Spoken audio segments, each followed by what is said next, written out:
My imaginary friend just offered me a ticket to paradise. But there's a catch. My parents were fighting again. So, I locked myself in my room, shouting for my imaginary friend. When I was 5, I lost him in an accident.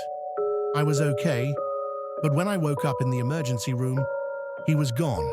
Now, he was back. He was a shadow with no face, yet in the reflection of the window, I imagined he looked like my favorite Disney prince. I called him Flea. Out of the corner of my eye, I saw the boy, leaning on his fist, copying me. I can take you to a magical place. Where were you? I grumbled. His expression darkened. I was away. Well, take me to this magical place, I said. I hate it here. The boy shot me a grin. I have multiple tickets to paradise. Introduce me to your friends, and we have a deal. He held up his hand for a high five, and after hesitating, I slapped it. The next day, I proudly pointed to Harvey Connors. I like him, my imaginary friend said, circling Harvey, who shot me a weird look. What are you looking at, weirdo? He's nice, I said, when Flea raised a brow. I picked the other kids who would join me, Lily Carter and Wren Littlewood. I went to see Harvey to tell him about our trip to paradise, but when I arrived, his mother was screaming, and I was standing in a pool of scarlet, spreading across the concrete. The boy's eyes were still open. It looked like he was smiling.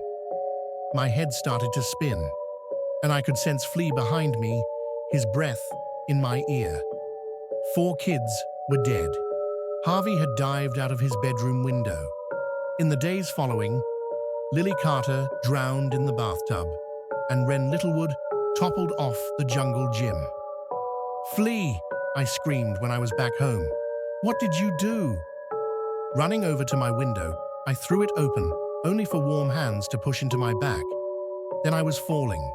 I felt myself hit the ground. I felt my body break into pieces. But I wasn't expecting to wake up. I was in a room with no doors, no windows, nothing. Bright white light blinded me, and I blinked rapidly. I'm sorry. Flea was in front of me, and he looked strangely human. His eyes were hollow. If I didn't recruit more IFs, they were going to fucking kill me.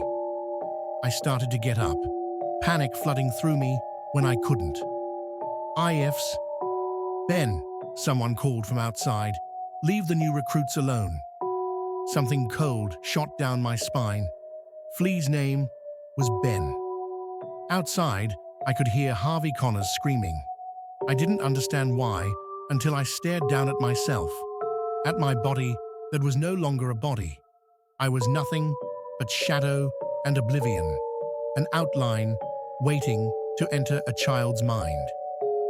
Imaginary friends, Flea said, his voice breaking. Welcome to your first day.